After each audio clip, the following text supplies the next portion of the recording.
Hello friends, welcome back to the study with Lalit. कैसे हैं आप सब लोग? I hope you all are very good and you are doing your work very good. In previous lecture we have already discussed a very important thing. It was about the inflation. In Hindi, mudrasfiti. We have discussed the basics of inflation, why the inflation often take place in the market, किस तरह से होती है. जैसे हमने समझा था कि जब किसी भी गुड्स और सर्विस की गुड्स हो या सर्विस हो, फॉर एग्जांपल गुड्स का मतलब आप जो भी वस्तुएं देख रहे हैं, ऐसी चीज़ें जिनको आप टच कर सकते हैं, जिनको आप देख सकते हैं, यानी कि विजिबल थिंग्स, जो भी विजिबल आपको है, जिसको आप छू सकते हैं, ठीक, वो सारी चीज़ें वस्तुओं के अंतर्गत आती हैं. जबकि सर्विसेज ऐसी चीज़ें हैं जिन्हें केवल और केवल we can only feel the services. हम ना ही इसको देख सकते हैं. बोलने का मतलब ये है कि services are invisible objects. Okay, for example मैं आपको अभी पढ़ा रहा हूँ. पिछले लेक्चर में हमने क्या किया था, इन्फ्लेशन का बेसिक समझा और उसको हमने अपने ही करंट एग्जाम्पल से समझने का प्रयास किया. देखो, पढ़ाई कब सक्षम हो पाती है, पढ़ाई कब सार्थक हो जाती है, कब उसका मीनिंग हो जाता है, जब हम अपनी पढ़ी हुई चीज़ों को एक दूसरे के साथ इंटरलिंक करते हैं तथा पढ़ी हुई चीज़ों को अपने जीवन में नियर्थार्थ करने का प्रयास करते हैं. तो उसी तरह से हमने एग्जाम्पल दिए, बहुत सारे बेसिक्स एग्जाम्पल दिए ताकि हम चीज़ों को समझ सकें. आज भी वैसा करेंगे. तो जितने भी मैंने एग्जाम्पल दिए, जितने भी एग्जाम्पल मैंने अभी तक आपको दिए, उन एग्जाम्पल के माध्यम से आपको मेरे द्वारा दी गई सर्विस, यानी कि मैंने जो सर्विस आपको प्रोवाइड की, जो भी सर्विस मैंने क्या की, प्रोवाइड की, आप उस सर्विस को केवल मात्र फील ही कर सकते हैं. कि आप मेरी सर्विस को देख सकते हैं? नहीं देख सकते. आप केवल ये फील कर सकते हैं कि मुझे कैसा पढ़ाया गया, अच्छा था, ठीक है, यानी कि मैं कहूँ कि एवरेज था, ठीक है, मतलब ठीक ठाक था, गुड था, वेरी गुड था, एक्सीलेंट था, आउटस्टैंडिंग था, ठीक है. It mainly depends upon you, how do you like all the lectures, how do you like the services that is often providing you by me and by other faculty. तो आपको उनकी service कैसी लग रही है. उदाहरण के लिए आप जियो का रिचार्ज लेते हैं, क्या लेते हैं, जियो का रिचार्ज लेते हैं, और जियो की सर्विस आपको कैसी लगी, क्या आप उस सर्विस को देख सकते हैं? Are you able to see that service which are providing you by the Jio limited? You are not able to see that. आप उसको देखने में सक्षम ही नहीं है. तो जब आप उसको देखने में सक्षम नहीं है, तो you can only feel that service, कि हम मुझे सर्विस कैसी दी जा रही है. एक टीचर होता है, वो जब बच्चों को पढ़ाता है, उसकी सर्विस को देखा नहीं जाता है, बस फील ही किया जाता है कि मुझे कैसे समझ आया. ठीक, आप किसी को ये थोड़ी समझा पाएंगे कि मुझे कितना समझ आया या सर्विस कितनी % बढ़िया थी. ये सर्विस क्वालिटी के तहत हो जाती है, यानी कि service is not about the quality, sorry quantity. आप सर्विस को क्वांटिटी में नहीं बता सकते कितनी मात्रा में आया, समझ आया, मान लो. आप उसको क्वालिटी के दम पर ही चीज़ों को फाइंड आउट कर पाएंगे. अभी तक मैंने जो बेसिक्स बताया, क्या आपको वो समझ आया? अगर समझ आया तो बहुत अच्छा है, ठीक है. तो सर्विस और गुड्स की कीमतों में जब हमें निश्चित समय में वृद्धि दिखाई दे, उदाहरण के लिए ये मान लो 2023 का वर्ष है, 23 छोड़ो 25 ले लो, ठीक है. 2025 के ईयर में क्या होता है 1 केजी दाल की कीमत, मान लो राजमा की दाल है, उसकी कीमत मान लो 100 रुपये है, लेकिन क्या इसकी कीमत कांस्टेंट रहेगी? नहीं रहेगी, क्योंकि हर साल, हर समय, हर क्षण परिस्थितियां बदल रही है। परिस्थितियों के कारण उन परिस्थितियों के अनुसार ही उत्पादन हो रहा है, और जब उत्पादन उन परिस्थितियों के अनुसार होगा तो इस राजमा की दाल पर या इसके उत्पादन पर भी प्रभाव पड़ेगा, और जब उत्पादन पर प्रभाव पड़ेगा तो ये इसकी कीमत पर भी प्रभाव डालेगा। अब मान लो 2027 की बात कर ले, हो सकता है इसकी कीमत 120 रुपये पहुँच जाए, हो सकता है 120 ही छोड़ो, 150 पहुँच जाए। ठीक, ये क्यों संभव हो पा रहा है? उदाहरण के लिए अगर मान लो ज्योग्राफी के हिसाब से आप मानते हैं कि ज्योग्राफी, अब देखो सब्जेक्ट को जोड़ना बहुत इंपॉर्टेंट होता है, हमें एकदम सिंगल माइंड से नहीं चलना है कि हाँ ठीक है। जैसे हमने पिछली क्लास में कहा था कि उत्पादन का भी असर पड़ता है। फॉर एग्जाम्पल ज्योग्राफी है, ठीक है, मैं बात कर रहा हूँ राइस की, ठीक है, मान लो मेनली राइस की बात कर रहा हूँ। अगर जिसको हमने मतलब विदेशों को बेच दिया तो हमें पैसे मिलेंगे। उदाहरण के लिए ज्योग्राफी में मॉनसून का कॉन्सेप्ट आता है, और मॉनसून में एक कॉन्सेप्ट आता है इसका, जिसको एल नीना का कहते हैं। अभी के लिए आप इतना ही समझो कि हम ज्योग्राफी नहीं पढ़ रहे हैं, लेकिन आपको थोड़ा सा बेसिक आइडिया दे दूँ। एल नीनो एक ऐसी परिघटना होती है जो इंडियन मॉनसून को क्या करती है, जो इंडियन मॉनसून को कम कर देती है। आपको मैं उदाहरण देता हूँ प्रैक्टिकल। आप 2019, 20, 21 इन 3 सालों के मॉनसून को उठा के देखो, क्या आपको 2025 के जैसा मॉनसून दिखाई पड़ा? क्या आपको 2023 की तरह मॉनसून दिखाई पड़ा? नहीं पड़ा, क्योंकि उस वर्ष 2019, 20, 21 की वर्ष एल नीना की स्थिति, यानी कि एल नीना एक समुद्री परिघटना है जिसके कारण मॉनसून की प्रकृति में बदलाव आ जाता है। ज्योग्राफी में भी समझेंगे इसको, अलग से आएगा जब इंडियन मॉनसून पढ़ा जाएगा ज्योग्राफी में, तब ये लेक्चर अपलोड किया जाएगा। तो क्या आपने देखा कि 19, 20, 21 में जब वर्षा कम हुई, मॉनसून अच्छा नहीं बरसा, तो मुझे ये बताओ कि जो खरीफ की फसलें हैं, खरीफ की फसलें यानी कि वे फसलें जो गर्मियों के दिनों में बोई जाती है। खरीफ, देखो आपको मैं सिंपल ट्रिक बता रहा हूँ, ध्यान से समझिएगा, ध्यानपूर्वक सुनिएगा प्लीज़। खरीफ का मतलब खराब, ठीक है, आप उदाहरण के लिए ऐसे याद रख सकते हैं, खराब मौसम में उगाई जाने वाली फसलें। और भारत में अक्सर खराब मौसम कब रहता है? भारत में अक्सर खराब मौसम हमारे इस समय ही रहता है, मॉनसून के समय ही खराब मौसम रहता है। तो आपकी मक्का हो गई, ठीक है, धान हो गया, या इसके साथ आप चावल ले सकते हैं, कपास हो गया, ये जो सारी फसलें हैं, ये फसलें प्रमुख तो खरीफ की है। अब इसमें भी सबसे महत्वपूर्ण जो फसल आपको दिखाई पड़ती है वो फसल है चावल। कौन सी फसल है? चावल। अब उदाहरण के लिए जो चावल है उसका प्रोडक्शन ही कम हुआ, मान लो। क्यों कम हुआ? मान लो वर्षा कम हुई, अब इसको एक निश्चित मात्रा में क्या चाहिए थी? वर्षा।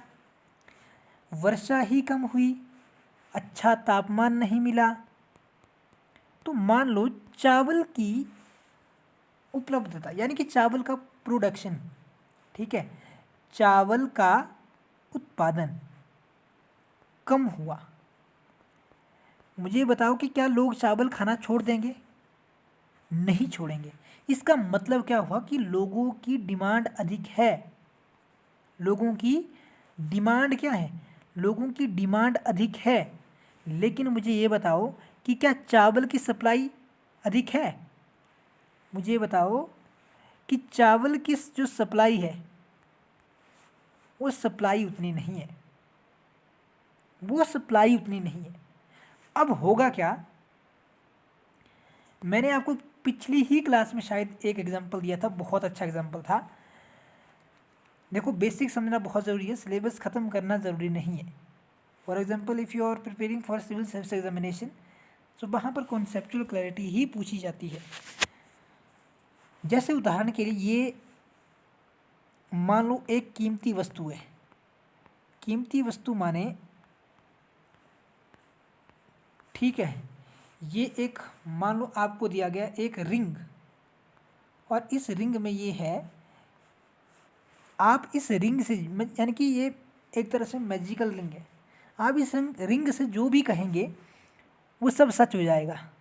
मान लो ऐसा हो जाता है, इसकी ब्रांडिंग अधिक हो गई। अब हुआ क्या, इसकी ब्रांडिंग जब अधिक हो जाती है, इसकी जब ब्रांडिंग अधिक हो जाती है, इसकी सप्लाई मान लो 200 है, 200 इसकी सप्लाई है, ठीक है। लेकिन अब इसकी डिमांड बढ़ जाएगी क्योंकि सब लोग सच करना चाहते हैं अपनी चीज़ों को। मान लो 1000 लोगों ने इसकी डिमांड की। अब 1000 लोग जब इस रिंग की डिमांड कर रहे हैं और इसकी सप्लाई है 200 और कीमत इसकी 300 है, तो होगा यूँ कि एक कहेगा मुझे पहले इसकी ज़रूरत है, दूसरा कहेगा मुझे पहले ज़रूरत है। इस तरह से होड़ में आकर, एक कंपटीशन की भावना में आकर इसका प्राइस बढ़ जाएगा। जब प्राइस बढ़ गया एक निश्चित समय के बाद, उसको कहेंगे ये। क्या आपको पिछली क्लास याद आ गई, जितना पिछली क्लास में पढ़ाया था सप्लाई डिमांड, उस पिछली क्लास से कनेक्ट करने की कोशिश की गई। I hope you are getting my point, clear. So आज की इस क्लास में हम डिफरेंट तरह की इन्फ्लेशंस को पढ़ने जा रहे हैं कि जो इन्फ्लेशन है हमारी वो किस तरह से सॉरी एक मिनट, वो किस, ये कलर ठीक है क्या, वो किस तरह से हमारी, हाँ ठीक ही है एक तरह से, वो इन्फ्लेशन किस तरह से प्रभाव डाल रही है। अगर हम इसकी प्रकारों की बात करें कि इन्फ्लेशन कितनी तरह की है, देखो इन्फ्लेशन बहुत तरह की हो सकती है, लेकिन हम क्या कर रहे हैं, हम कुछ प्रमुख को अभी डिस्कस करने जा रहे हैं कि किस तरह से कौन सी इन्फ्लेशन कब बढ़ती है। आज आपको ये भी पता चलेगा क्या इन्फ्लेशन हमारे लिए अच्छी है या नहीं है। आप महंगाई को पूरी तरह गलत नहीं बोल सकते। इज़ इन्फ्लेशन गुड और not for our economy, clear. if there is a constant inflation in our economy, so what will happen, what step will RBI often take to control the inflation in the market, you will get to know everything today, but बस आपको क्या करना है, ध्यान से चीज़ें सुननी है। अब आते हैं इसके प्रकार पर। अब मैंने क्या कहा कि हम इसको बहुत ही सरल एग्जाम्पल के माध्यम से समझने का प्रयास करते हैं। एक मिनट है, जब भी हम चीज़ों को ध्यान से पढ़ेंगे तो हमें बहुत सारी चीज़ें ध्यान से देखने को मिलेगी।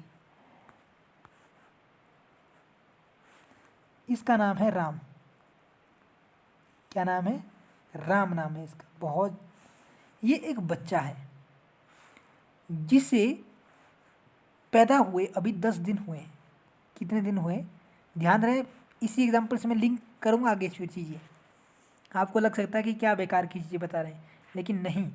If you want to have a great command over your economy, so you will have to use these kind of example also. If you are not studying economy with these kind of practical examples, so you will not be able to solve the questions and you will not be able to understand everything whatever I am going to teach you. Okay, so firstly please ऐसे example सीखिए जिनसे आप चीज़ों को सीख सके। अभी राम है, ये 10 दिन का बच्चा है, अभी धीरे धीरे हो जाएगा 6 महीने का, 6 मंथ्स का। अब ये क्या करेगा, पहले दो घुटने के दम पर क्या करेगा, ये रेंगने का, जैसे रेंगते हैं ना वैसे रेंगता है कि नहीं रेंगता है। अब इसी रेंगने के बाद जब बच्चा और बड़ा हो जाएगा तो बच्चा क्या हो जाता है, चलने लग जाता है। बच्चा क्या हो जाता है, चलने लग जाता है। और चलने के बाद बच्चा क्या हो जाता है, धीरे धीरे जब उम्र बढ़ती है तो बच्चा दौड़ना शुरू हो जाता है। जब दौड़ना शुरू हो जाता है तो एक समय ऐसा आता है कि वो क्या करता है, वो फिर कूदना शुरू कर देता है। और कूदना जब शुरू करता है फिर वो बहुत ज़्यादा छलांगे मारने लग जाता है। एक बच्चे के साथ ऐसा ही होता है। अब ज़रा इसी कॉन्सेप्ट को अपनी इकोनॉमी के इन्फ्लेशन के टाइप्स पर डालते हैं। मैं जो भी चीज़ें बताता हूँ ना एक्स्ट्रा, वो सारी चीज़ें ही टॉपिक से जुड़ी होती है, बस आपको जोड़ना उसको आना चाहिए। उदाहरण के लिए सबसे पहली जो इकोनॉमी में इन्फ्लेशन का टाइप है वो है रेंगती मुद्रास्फीति। रेंगती मुद्रास्फीति, इसलिए मैं एग्जांपल दे रहा था आपको। अब रेंगती मुद्रास्फीति, इसको अंग्रेजी में कहते हैं creeping inflation. Creeping inflation, creeping inflation कहते हैं इसको। अब रेंग रही है, इसका मतलब क्या हुआ, जब मुद्रास्फीति यानी कि महंगाई की दर अधिक ना हो, ठीक, जब मुद्रास्फीति की दर अधिक ना हो, यानी कि रेंग रही है मुद्रास्फीति, अभी दौड़ नहीं रही है एकदम से, उसकी जो मात्रा है वो लगभग 3% के आसपास है। ठीक, कितनी प्रतिशत के आसपास है, 3% के आसपास है। यानी कि ये हो सकता है 1 से लेकर 3% के आसपास महंगाई दर बढ़ रही हो सकता है कि 100 की चीज़ आपको 102 में मिल रही हो। कितने मिल रही हो, 102 में मिल रही हो, और 100 की चीज़ आपको 103 में मिल रही हो। लेकिन इससे ज़्यादा महंगाई बाज़ार में नहीं है, यानी कि 2 रुपये या 3 रुपये का क्या आ रहा है, अंतर आ रहा है। मुझे बताओ कि जब बच्चा रेंग रहा होता है, कोई भी बच्चा हो, जब वो रेंगता है तो रेंगता हुआ बच्चा सबको क्या लगता है, अच्छा लगता है ना। सब उसको प्यार लाड देते हैं, अच्छा लगता है मतलब लोगों को। जब एक बच्चा रेंगने की स्थिति में होता है और वही बच्चा मान लो अगर दौड़ने लग जाए और एक मुंह में आपको चमाटा मार दे, तो वही बच्चा शैतान और धूर्त बन जाता है आपके लिए। होता है ऐसा कि बिल्कुल ऐसा होता है। लेकिन जब बच्चा क्या करता है, रेंगता है, जब वो छोटा होता है, तो बच्चा जब छोटा होता है तो सबको क्या लगता है, अच्छा लगता है ना। तो उसी तरह से जब हमारी मुद्रास्फीति की दर बहुत कम हो, जब महंगाई की दर बहुत ज़्यादा ना हो करके कम हो, यानी कि उसकी दर कम हो, जब उसकी दर कम होगी तो ऐसी मुद्रास्फीति यानी कि जो रेंगती हुई मुद्रास्फीति है, रेंगती हुई मुद्रास्फीति क्या होती है, अर्थव्यवस्था के क्षेत्र में अच्छी मानी जाती है। क्या मानी जाती है, अच्छी। यानी कि जो रेंगती हुई मुद्रास्फीति है, जिसकी दर उदाहरणतः 3% के आसपास है, इससे ऊपर वो बढ़ ही नहीं सकती है, इससे कम ही होगी, तो ये स्थिति अर्थव्यवस्था के क्षेत्र में बहुत अच्छी होती है। अब कैसे होती है ये समझो। देखो, हम चीज़ों को कई बार सोचते हैं उपभोक्ता के नज़रिए से, कंज्यूमर के नज़रिए से। एक मिनट दोस्तों, उपभोक्ता के नज़रिए से, लेकिन मैं कहता हूँ कि कभी कभी उत्पादक की नज़रिए से भी सोचा करो, और उत्पादक को भी हमारी नज़र से सोचना चाहिए। एक मिनट में इसको मिटा देता हूँ, ठीक ठीक है। तो होता क्या है, मान लो पहले आप क्या करते थे, पहले प्रैक्टिकल एग्जांपल, एक कल्लू नाम का आदमी है।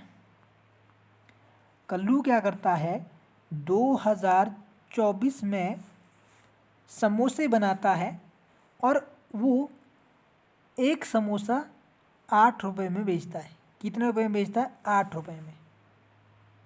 8 रुपये में एक समोसा बेच रहा है। लेकिन वही कल्लू 2025 में क्या कर रहा है, अपने एक समोसे को 10 रुपये में बेच रहा है। इसका मतलब क्या हो कि एक निश्चित समय में मुद्रास्फीति की दर बढ़ गई है। हो गया ऐसा कि नहीं हो गया? अब मुझे ये बताओ कि जब जब इसकी दर बढ़ जाएगी, देखो पहले 8 रुपये में बेच रहा है, अब ये 10 रुपये में बेच रहा है। अब 8 रुपये में से मान लो कल्लू क्या कर रहा है, 4 रुपये अपनी बचत कर रहा था। पहले कितने रुपए कर रहा था? 4 रुपये अपनी, इसकी क्या थी, कल्लू की बचत थी। ठीक, 4 रुपये 2024 में बचा रहा था।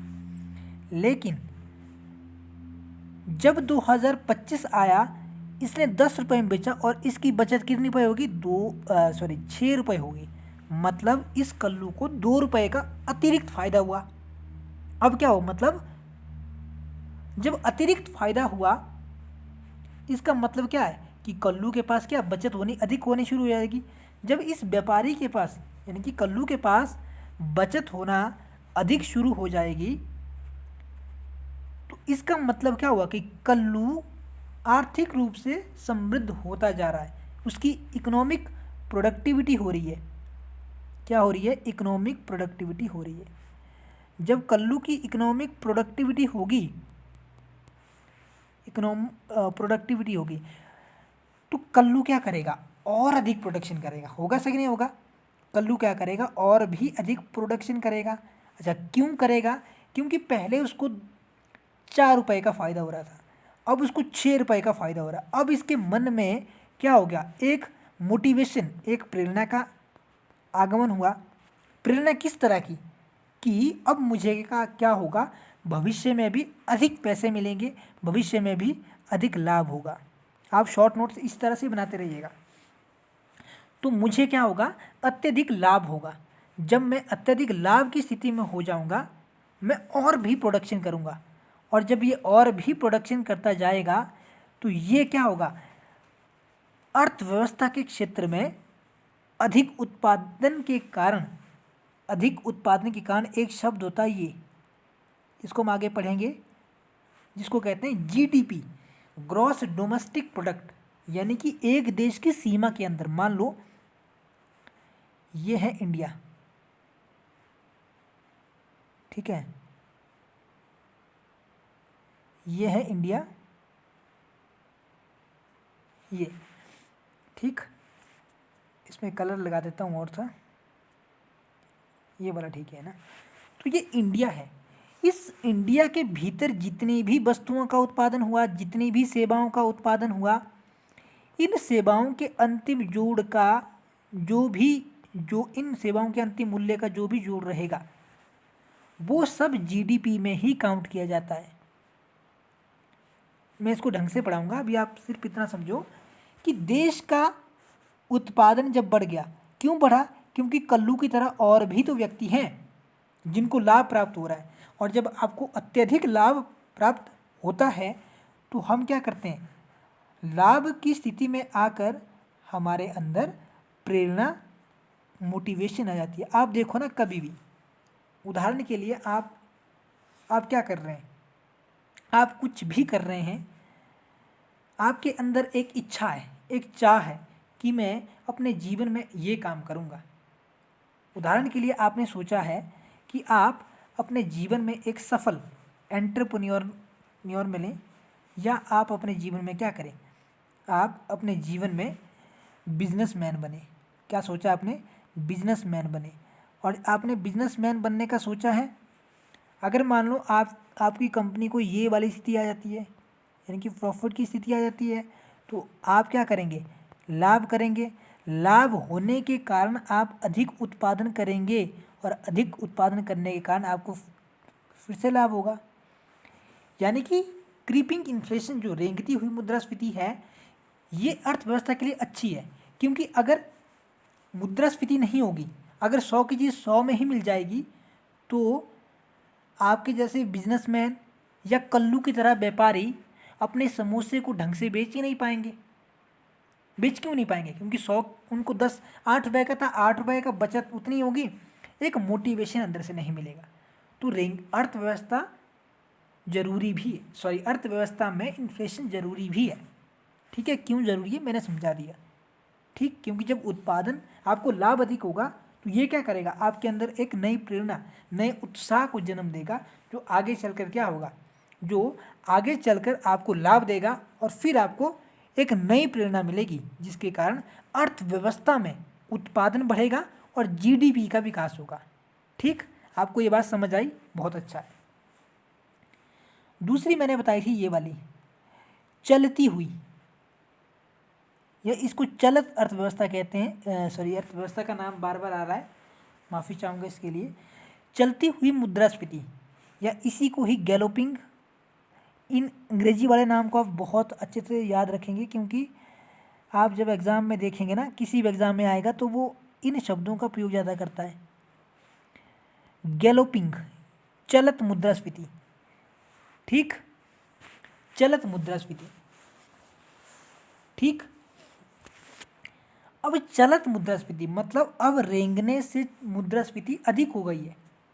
उदाहरण के लिए रेंगती हुई अर्थ हमने क्या देखा, रेंगती हुई इन्फ्लेशन क्या है, 3% तक थी, उसके ऊपर नहीं जा रही है। ये हो सकता है कि 6% पहुँचे, ठीक, ये हो सकता है कि 10% तक पहुँचे, हो सकता है कि नहीं हो सकता है। अब मान लो 100 की चीज़ 106 में मिलने लग जाए, 100 की चीज़ 110 में मिलने लग जाए, अब हमारी चिंता का विषय बन चुका है।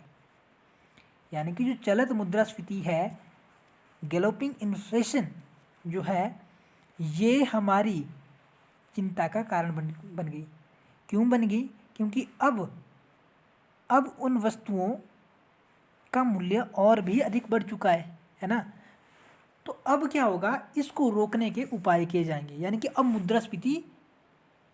मुद्रास्फीति या जो इन्फ्लेशन है उसका रेट अधिक बढ़ चुका है। इसके आगे ही मैं आपको एक चैप्टर पढ़ाऊंगा, ये वाला आरबीआई।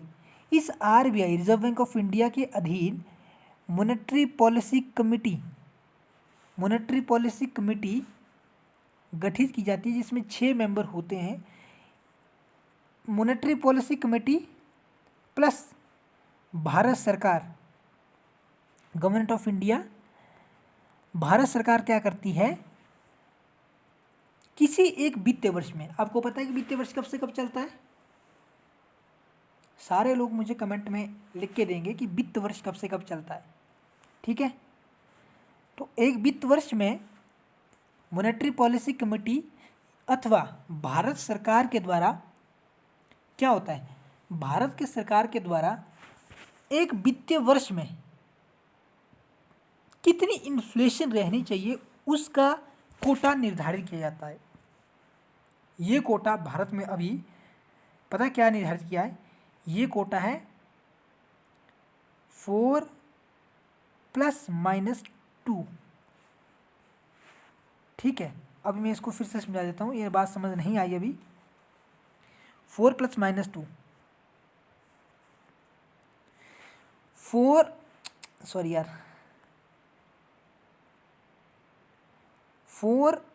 ± 2, ये है कोटा किसका? इसका मतलब क्या हुआ, 4 + 2 मानी यानी कि 6%, और 4 - 2 यानी कि 2%।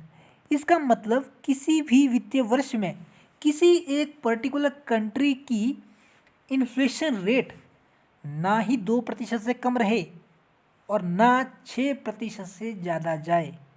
मतलब कोई भी सरकार या मॉनेटरी पॉलिसी कमेटी, आगे पढ़ेंगे हम इसके बाद, वो मुद्रास्फीति को 2% से ना कम रखेगा और ना ही 6% से अधिक जाने देगा। अब मुझे बता सकते हैं कि 2% क्यों 0 कर देते ना? क्योंकि 2% इसलिए, क्योंकि कल्लू का मैंने एग्जांपल दिया इसलिए ताकि आपको याद रहे। क्योंकि जब उत्पादन की आपको प्रेरणा मिलेगी, उत्पादन की क्या मिलेगी, प्रेरणा जब अधिक मिलेगी तो अधिक लाभ की स्थिति में आकर आप देश की जीडीपी में कंट्रीब्यूशन करेंगे। और जब आप देश की जीडीपी में कंट्रीब्यूशन कर रहे हैं तो तब आपका औचित्य और भी बढ़ जाता है, ठीक। और 6% से ऊपर नहीं जानी चाहिए। और हमने रेंगती हुई मुद्रास्फीति में क्या देखा कि 3% है, मतलब स्थितियाँ ठीक है। इसके बीच में रहेगी तो हमारी स्थितियाँ क्या है, तो हमारी स्थितियाँ ठीक है। लेकिन अभी मैंने आपको क्या बताया, अभी मैंने आपको बताया कि चलती हुई मुद्रास्फीति में हमारी जो इन्फ्लेशन की रेट है, जो इन्फ्लेशन की रेट है वो 6 से 10 चली जाती है। इसका मतलब क्या है, सरकार और मॉनेटरी पॉलिसी कमेटी के द्वारा जो कोटा निर्धारित किया गया था उस कोटे से ऊपर मुद्रास्फीति चल गई है ना। अब क्या करेगी, अब मुद्रास्फीति को रोकने का यहाँ पर प्रयास किया जाएगा। हो सकता है आपकी इंटरेस्ट रेट में आपको वृद्धि दिखाई दे, इंटरेस्ट रेट यानी कि ब्याज दरों में वृद्धि, ठीक है। आगे चलकर मैं अगले लेक्चर्स में आपको ये पढ़ाऊंगा रेपो रेट, आरबीआई के रेपो रेट क्या होता है, रिवर्स रेपो रेट, ठीक है, ये पढ़ाऊंगा। तो इन दोनों में यानी कि खासकर रेपो रेट में वृद्धि और मैं CRR SLR इन सब को पढ़ाऊंगा। अभी आप इतना रखो कि इनको बढ़ाने का क्या करेगी सरकार, प्रयास करेगी और मुद्रास्फीति पर कंट्रोल करने का प्रयास करेगी। सरकार के माध्यम से आरबीआई ये काम करता है। मैं अभी पढ़ाऊंगा आपको आगे, ठीक है। समझ आया आपको चलती हुई मुद्रास्फीति। अब एक शिशु था, वो रेंगा, फिर वो बालक हुआ तो उसने चलना शुरू किया, और जब वो किशोर अवस्था में आना शुरू हो जाएगा तब वो क्या हो जाता है, दौड़ना शुरू हो जाता है, मतलब दौड़ती हुई मुद्रास्फीति, रनिंग इन्फ्लेशन। अब क्या है, अब वो चलने से भी आगे पहुंच चुका है, मतलब अब ऐसी स्थिति हो सकती है कि ये चलती हुई मुद्रास्फीति से भी अधिक हो जाए, यानी कि 10 से 20% की हमें वृद्धि दिखाई देगी। उदाहरण के लिए कोई चीज़ 100 रुपये की है, 100 रुपये की चीज़ हमें 110 में, 100 रुपये की चीज़ हमें 120 में दिखाई देगी, है ना। अब क्या हो गई है, यानी कि जो चलती हुई मुद्रास्फीति है उसके माध्यम से उस मुद्रास्फीति के माध्यम से अब हमारी मुद्रास्फीति उच्च में तब्दील हो गई है। हाई इन्फ्लेशन की स्थिति में चीज़ें हो चुकी है। क्यों हो चुकी है, हमने पहले देखा कि रेंगती हुई मुद्रास्फीति है जिसमें 3% तक ग्रोथ है। हमने क्या कहा कि अगर 2% से अधिक है आपकी मुद्रास्फीति तो ठीक है, अगर 6% से कम है तो आदर्श स्थिति है। अगर इससे कम और ज़्यादा हो जाती है, अगर मान लो 2% से कम होगी तो अर्थव्यवस्था में उत्पादन घट जाता है। अगर 6% से अधिक हुई तो पैसा जब अधिक लगेगा तो लोग क्या कर देते हैं, अपनी डिमांड को ही फिर कम कर देते हैं। उदाहरण के लिए आपने कोई महंगी चीज़ अगर देख ली, मान लो आज आईफोन की कीमत 1.5 लाख है, 70,000, 80,000 ऐसे करके। मान लो भविष्य में, मान लो लेट्स सपोज अ सिचुएशन कि होता क्या है कि आईफोन की कीमतें मान लो गिर गई, ठीक है, कीमतें मान लो गिर गई और एक मिनट दोस्तों, आईफोन की कीमतें गिर गई और वो आपको मिलने लग गया 30,000 में, 30,000 में वो आपको मिलने लग गया। तो ऐसी स्थिति में क्या होगा, ऐसी स्थिति में बहुत सारे लोग उसको खरीदना चाहेंगे और फिर उसकी मांग बढ़ी, डिमांड बढ़ी। अगर मान लो उसकी सप्लाई घट गई बाद में, अगर ये कम हो गई तो फिर भी क्या होगा, इसमें इंक्रीज दिखाई पड़ता है। क्या आप मेरी बातों को समझ पा रहे हैं जो मैं कह रहा हूँ? आप मेरी बातों को समझ पा रहे हैं तो बहुत अच्छा है। समझ पाए आप कि चलती हुई अर्थव्यवस्था, दौड़ती हुई अर्थव्यवस्था क्या है, महंगाई किस तरह से बढ़ रही है, मुद्रास्फीति, चलती हुई मुद्रास्फीति क्या है, दौड़ती हुई मुद्रास्फीति क्या है, समझ गए आप। अब सरकार भी क्या करेगी, कठोर निर्णय लेना शुरू कर देती है। क्या लेती है, कठोर निर्णय लेना शुरू कर देती है। देखो सारा का सारा मुद्रास्फीति का खेल 2-3 चीज़ों पर डिपेंड है, प्रमुख तो 2-3 चीज़ों पर, डिमांड, ठीक है, सप्लाई, और इन दोनों के कारण एक और चीज़ प्रभावित है वो है प्राइस। इन्हीं के कारण ही इन्फ्लेशन की स्थिति आ रही है। लेकिन अगर आपसे कहे कि इन्फ्लेशन गलत है, गलत नहीं होती है। आपने क्रीपिंग इन्फ्लेशन का एग्जांपल आप दे सकते हैं, ठीक। तो अब दौड़ भी गया बच्चा, अब बच्चे ने क्या किया, कूदना शुरू किया, जंपिंग इन्फ्लेशन आ गई। ध्यान रहे ये चीज़ें हैं सच, मतलब अगर आप इकोनॉमी की बेस्ट बुक उठाएंगे सिविल सर्विस एग्जामिनेशन के लिए तो रमेश कुमार एक बुक है, रमेश कुमार पीएचडी स्कॉलर रहे हैं, दिल्ली यानी कि जेएनयू में रहे हैं, तो रमेश कुमार की बुक है, उसमें भी यही टर्मिनोलॉजी समझाई गई। लेकिन बुक का आपको पता है कि बुक को में कैसा लिखा होता है, वो बुक किस लैंग्वेज हो जाती है एक तरह से, है ना। पूछे गए क्वेश्चन है ऐसे, जब मैं क्वेश्चन आपको इसी चैनल पे करवाऊंगा तब आपको पता चलेगा कि मैं क्यों ये चीज़ें आपको इतनी डीपली पढ़ा रहा था। ठीक, अब दौड़ती हमने कर ली है कि 10 से 20% से जा सकती है। अब जरा कूदती हुई की देखो, कूदती हुई अर्थव्यवस्था मुद्रास्फीति अब क्या होगा, ये और भी अधिक हो जाएगी। हो सकता है कि ये 40% हो सके, हो सकता है 90% भी जा, यानी कि 100 रुपये का सामान 190 में बिकना शुरू हो जाए। यानी कि कुल मिलाकर अब मुद्रास्फीति, हम कहते हैं ना कि आसमान छूने लग जाएगी, महंगाई आसमान छू रही है, तो उस स्थिति में ये कूदती हुई मुद्रास्फीति क्या है, कायम रहती है। उसको क्या कहेंगे, उसको कहेंगे कूदती हुई मुद्रास्फीति। समझ पाए आप लोग। अब एक लास्ट मुद्रास्फीति है जिसको कहते हैं हम हाइपर स्थिति, या हिंदी में कहेंगे अति मुद्रास्फीति, अति मुद्रास्फीति। ध्यान रहे अति मुद्रास्फीति 3 अंकों में चली जाती है। कितने अंकों में चली जाती है, 3 अंकों में, 100%, 200%, 400%। ऐसी स्थितियाँ जर्मनी जैसे देश, ठीक है, उन देशों में देखी जा चुकी है। ठीक, जर्मनी में आप देखेंगे सेकेंड वर्ल्ड वॉर के बाद ऐसा ही होता है। अति मुद्रास्फीति का मतलब हुआ कि अब मुद्रास्फीति की जो दर थी वो सामान्य से बहुत ज़्यादा बढ़ चुकी है, कीमतें आसमान छू चुकी है, कीमतें क्या है, अत्यधिक बढ़ चुकी है, और कीमतों के अत्यधिक बढ़ जाने के कारण बाजार में उच्च मुद्रास्फीति है। उच्च मुद्रास्फीति मैंने हाई इन्फ्लेशन कहा, इसको टर्म दी गई है हाइपर इन्फ्लेशन।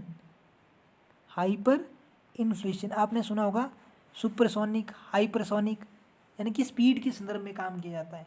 उदाहरण के लिए कोई मिसाइल है, वो बहुत तेज़ी से जब जाती है तो हाइपर सोनिक स्पीड में जा रही है, वो सुपरसोनिक स्पीड में जा रही है, तो इसलिए इसको भी कहा कि हाइपरसोनिक स्पीड है। मुद्रास्फीति बहुत तेज़ी से बढ़ रही है, एकदम से कीमतें बहुत ज़्यादा हो चुकी है, इसलिए ये 3 अंकों में चली जाती है। इसको ज़रा ध्यान रखना है। क्या मेरी बातों को समझ पाए? अगर समझ पाए तो बहुत ही अच्छा है। ठीक, समझ पाए आप? अब हमें 2 चीज़ों को डिस्कस करना है और फिर आज का लेक्चर बाइंड अप कर देंगे। ठीक, अब देखो कि मुद्रास्फीति को जब हम पढ़ते हैं, एक मिनट, जब भी मुद्रास्फीति का अध्ययन हम करते हैं तो 2-3 चीज़ें हमें पढ़नी हो जाती है। जैसे नए नए शब्द आए हैं, अगर उन नए नए शब्दों को हम जान पाएंगे, उनको पढ़ेंगे, तो क्वेश्चन वहाँ से बनाने का प्रयास किया जाता है जहाँ से नए नए शब्द आते हैं। उदाहरण के लिए एक शब्द है बहुत इम्पोर्टेंट, मैं बता रहा हूँ, प्रीलिम्स, यूपीएससी के प्रीलिम्स में से क्वेश्चन बहुत ज़्यादा पूछे जाते हैं। जैसे कोई भी एग्जामिनेशन जहाँ पर एमसीक्यूज पूछे जाते हैं, वहाँ पर क्वेश्चन पक्का बन सकता है कि इसका क्या अर्थ है। जैसे एक है मुद्रास्फीति कुंडली, एक शब्द है मुद्रास्फीति कुंडली, क्या नाम है इसका, मुद्रास्फीति कुंडली, यानी कि अंग्रेजी में लिखते हैं इसको inflation spiral, inflation spiral. Hindi में आप लिखेंगे मुद्रास्फीति कुंडली, मुद्रास्फीति कुंडली। ठीक है, मुद्रास्फीति की कुंडली। अब इसको भी प्रैक्टिकल एग्जांपल समझेंगे, फिर हम समझ पाएंगे है क्या। ठीक है जी, इसका नाम है राहुल। राहुल एक LIC कंपनी में जॉब करता है। राहुल की सैलरी 30,000 महीना है, मान लो, ठीक है। 30,000 रुपये इसका महीना है। एक महीने में राहुल को LIC कंपनी की तरफ से 30,000 रुपये दिए जाते हैं, ठीक। और इसका बच्चा कोचिंग लेता है, किसी भी एग्ज़ाम को क्रैक करने के लिए एक कोचिंग लेता है, जिसकी कीमत मान लो कितनी है, जिसकी कीमत मान लो कितनी भी मान लो, आप मान लो 20,000 रुपये है। समझ पा रहे हैं आप लोग, ठीक। अब क्या होता है कि राहुल ने क्या किया, राहुल कहा कि भाई मैं 10 साल से जॉब कर रहा हूँ यहाँ पर, तो मेरी सैलरी अगर आप और बढ़ा देते तो ठीक था। इसकी सैलरी मान लो इतनी पहुँच गई 2 सालों के बाद 50,000 रुपये, और ये 2 सालों तक पढ़ रहा है। तो मुझे ये बताओ कि क्या 2 साल तक जो चीज़ हम आज 1,000 रुपये में ले रहे हैं, क्या 2 सालों बाद भी वही चीज़ हम उतने में ले पाएंगे? आपका उत्तर बिल्कुल नहीं होगा। क्यों नहीं होगा? क्योंकि आपकी सैलरी में वृद्धि हो गई है। यानी कि एक ऐसी मुद्रास्फीति जब किसी भी व्यक्ति के वेतन में वृद्धि होने के कारण, ठीक, वेतन में वृद्धि तो हो गई, लेकिन उसी वेतन की वृद्धि के बाद बाजार में क्या हो जाए, मूल्य में वृद्धि हो जाए। अब ये कैसे हो रहा है, इसको समझो थोड़ा। इन्फ्लेशन स्पाइरल एक ऐसी अवधारणा है जिसमें एक व्यक्ति के वेतन बढ़ने के कारण जब वो मांग करना शुरू कर देता है या मांग अधिक करना शुरू हो जाता है, उसके कारण बाज़ार में प्राइस बढ़ना शुरू हो जाते हैं। उसको स्पाइरल कहा गया है। कैसे? उदाहरण के लिए उसी का एग्जांपल लेते हैं। राहुल 50,000 रुपये उसने किए। राहुल को लग गया कि भाई मेरी सैलरी बहुत ज़्यादा बढ़ गई है, मैं बिल्कुल ठेठ बन चुका हूँ अब। लेकिन उसके बच्चे की अब जो कोचिंग की फ़ीस है वो 30,000 पहुँच चुकी है। उसके घर का राशन 10,000 में पहुँच चुका है, ठीक। और उसके 5,000 रुपये निजी खर्चे, और उसके पास केवल और केवल 5,000 बच रहा है। तो मतलब क्या हुआ? मतलब ये कि उसकी सैलरी तो बढ़ी, लेकिन उस सैलरी के साथ साथ महंगाई भी बढ़ी, और जब महंगाई बढ़ी तो उस महंगाई के साथ उसे उस महंगाई के लिए क्या करना पड़ा, भुगतान करना पड़ा, है ना। यानी कि वो सैलरी एक तरह से खामाखा बढ़ी हुई है कि हाँ बढ़ी हुई सैलरी है, लेकिन इन रियलिटी अगर वास्तविक में देखें, वास्तविकता में क्या हुआ है, वास्तविकता में वो सैलरी एक तरह से उतनी ही है। क्यों? क्योंकि कीमतें बढ़ गई है, उन कीमतों के कारण बाज़ार में मूल्य की वृद्धि हुई है। मूल्य की वृद्धि होने के कारण क्या हुआ, उसका खर्चा भी तो उतना आया, है ना। आप इसको अपनी लाइफ से जोड़ेंगे, आपको बहुत सारी चीज़ें समझ आएगी। ठीक है, समझ पाए आप लोग? समझ पाए तो अच्छा है। एक बहुत ही इंपॉर्टेंट शब्द लिया जाता है, इन्फ्लेशन गैप। बस एक दो शब्द और है, फिर आपको छोड़ दिया जाएगा। इन्फ्लेशन गैप यानी कि हिंदी में मुद्रास्फीति अंतर। कृपया नोट करते रहिएगा, मुद्रास्फीति अंतर, इन्फ्लेशन गैप। उदाहरण के लिए आप किसी कंपनी में काम कर रहे हैं जहां आपको 30,000 रुपये मासिक वेतन दिया जाता है। मंथली आपको सैलरी पे की जाती है 30,000, लेकिन आपके खर्चे पहुंच चुके हैं 40,000। कितने पहुंच चुके हैं? 40,000 आपके खर्चे हैं। तो इसका मतलब क्या हुआ कि आपने 10,000 रुपये कहीं से उधार लिया, तभी तो आपने अपनी आवश्यकताओं की पूर्ति की। अगर आपने उधार ही नहीं लिया होता तो आप अपनी आवश्यकताओं की पूर्ति कैसे करते, है कि नहीं?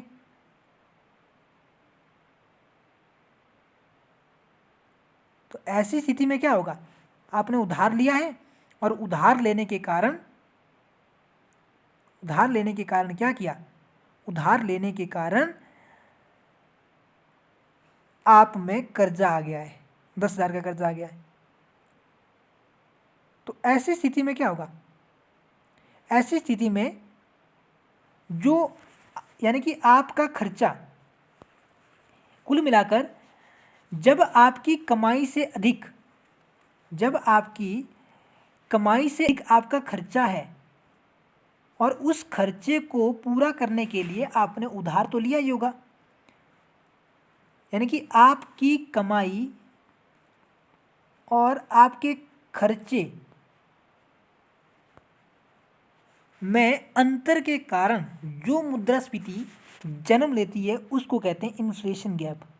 समझ पाए आप? नहीं समझ पाए? एक बार फिर से लास्ट शब्द है, उसके बाद हम कल समझेंगे।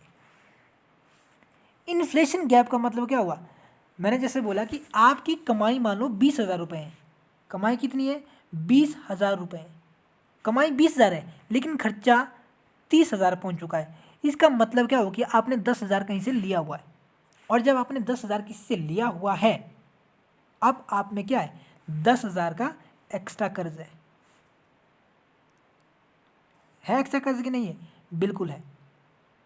इसके कारण भी क्या है, मुद्रास्फीति जन्म लेती है। इसके कारण भी क्या होती है, मुद्रास्फीति जन्म लेती है, क्योंकि आपने 10,000 रुपये लिए हुए हैं, अब आपको वो सारे पैसे क्या करने, पे करने, ठीक।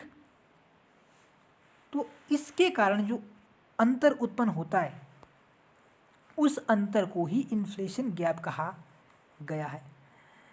आई होप आपने चीज़ों को अच्छी तरह से समझ लिया कि क्या होती है मुद्रास्फीति।